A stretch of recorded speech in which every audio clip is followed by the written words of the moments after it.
After Suho used his bonding skill with Isul, she just channels all this charged up energy into him. He's able to put it all into one punch and just completely delete the boss in one shot. So the dungeon starts to collapse, and it looks like they freed the new Iron Body Monarch, because the cursed chains that keep restraining him in the tomb all fall to the ground. As soon as he goes to leave, they start attacking him to kill him. So he starts cursing the previous monarch and the spellcaster that did this to him, but Suho jumps in to defend him, even though the stakes are strong as shit. Like, each impact is shaking his bones. In a last-ditch attempt to save him from the collapsing dungeon, Suho starts kicking all the stakes down into his shadow realm. And after being moved by his effort to save him, they both put all their energy into one last effort to push them all down into the portal. As it cuts to Isul waking up on the ground, and Biru telling her that both of them made it. It shows that Suho completed the quest, and he's now a part of our party. But now we got 3 Monarch successors on the team, or 4 if you count Suho himself. Then it cuts over to Wu Jin at his desk, noticing that a bunch of stuff started happening after Jin Wu disappeared. Remember, he knows everything about the previous timeline, so he's seeing new hunters awaken and gates appear again. Thanks to Jin Wu giving him his memories, he was able to quickly set up a hunter association, do damage control after the Great Cataclysm. This whole Stardust topic is new. It wasn't in the last world. There was no steroid to boost your mana output. This can quickly improve low-rank hunters with no side effects. Seeing as how the S-rank hunter Lim Tai-gyu is on an overseas trip, there's a high chance he's acting alone on this, as he doesn't feel like Lee Min-sung could be behind everything, but he knows something's off. Somebody has to be behind all this shit. And then his phone starts going off. He says, "What's up? It's rare for you to call me, but is everything alright?" He says, "I need the Hunter Association's help. It's my nephew. He's awakened as a hunter, and I think he's trapped in a gate." And of course we see it's Jin Ho. So Wu Jin's like, "By any chance, are you talking about Suho?" Then it cuts back to inside the dungeon. The Asura Guild is just riding in silence before somebody starts calling his name, and it's Suho telling him to wake up. Okay, I guess they weren't riding, they were just sleeping in the car. Well, the dungeon has been cleared, but can I borrow your phone for a while? He's like, "Yeah, alright, the dungeon." Wait, hold up, what do you mean you cleared the dungeon? We see the whole pyramid is now just buried in sand. It cuts over to this airport. Suho parts ways with the Asura Guild, but they're gonna keep in contact, especially because they helped him contact Jin Ho. He had already reported him being missing to the association. I got a visit over there to straighten everything out. But he's still confused, like, why did that S-rank monster retreat down into the dungeon, just allow everything to collapse? He just says he got lucky because he can't tell everybody what happened, and how he recruited Amut. And it cuts over to him in chains.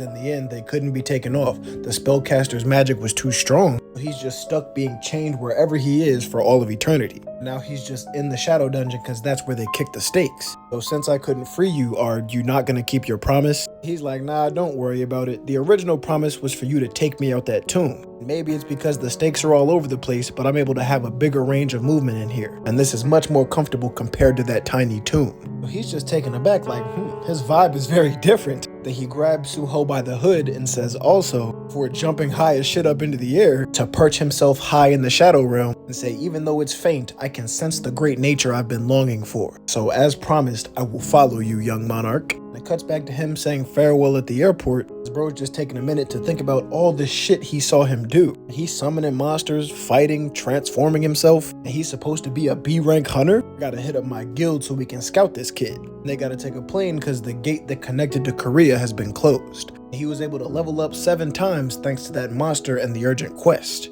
He asks Biru what rank he is, and he says about an A, so if that's the case, then it seems my preparations are mostly done. It's time to launch our counterattack against Lee Min-sung and the Iterum Apostle. Then it cuts over to these high-rises and the building of the Chivalry Guild, and they're talking about all the progress they've been able to make thanks to this Stardust that's been boosting the strength of their hunters. It's gotten easier to buy on the black market, and it's become cheaper too. I don't know who made this, but I'm thankful. But this guy says he still feels kinda wary of it, even though he's a B rank, so he's too strong for it to work on him. He heard the association is about to pass a law prohibiting the Stardust. Now they're asking, why would they do that? Like, there aren't any side effects, and isn't it better that it improves our chances of closing gates? Especially for a low-ranking guild like us, we can finally get some money with it. As they're all talking, a couple people start walking up, but they all turn to look. It's a child and 2 adults saying, "This is the Chivalry Guild. Now, are you the guild that has the rights to the gate that appeared in Encheon?" That's what that says, right? Encheon?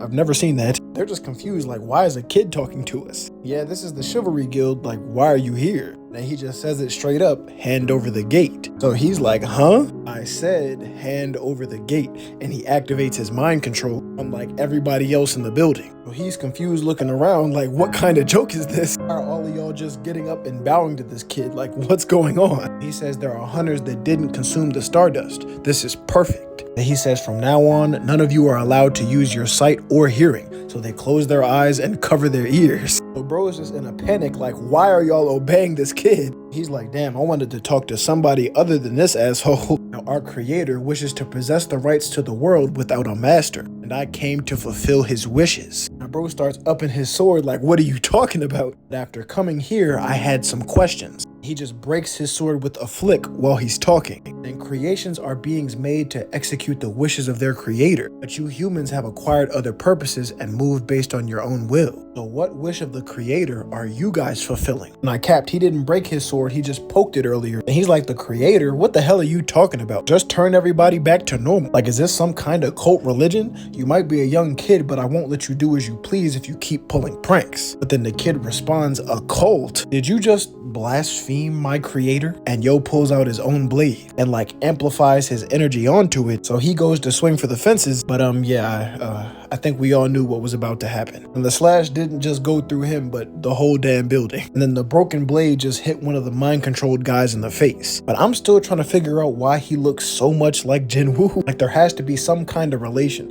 It has to be like a lost twin or a brother of the Shadow Monarch or something. He tells everybody they can uncover their ears and to open their eyes and to clean all this shit up. And as he's walking out, 2 more hunters approach like, what's going on? But he just brainwashes them too. You never seen anything. Now, what is free will? Like, all creations are made only to execute the wishes of their creator. However, the creations of this universe have killed their own creator with their own free will. And it shows him just brainwashing all the hunters into taking out this monster for him. But he's like, a monster? Nah, it'd be more accurate to call it a dimensional refugee that roams the dimensional crack. Now, it must be painful to live while roaming around after losing your home. So he pulls out this crystal and says, I'll give you a chance to let out your anger. Now go out and run as rampant as you want, as he shoves it into his brain. He's just thinking, I need to investigate this world more for the sake of fulfilling the wish of our creator. And we are officially caught up to the manga. Now, I think Ragnarok drops every week, so of course I'm gonna keep up with it and drop the updates. In the meantime, between time, I still got shit to catch up on daily. And really, I need to turn this shit into a full-time job because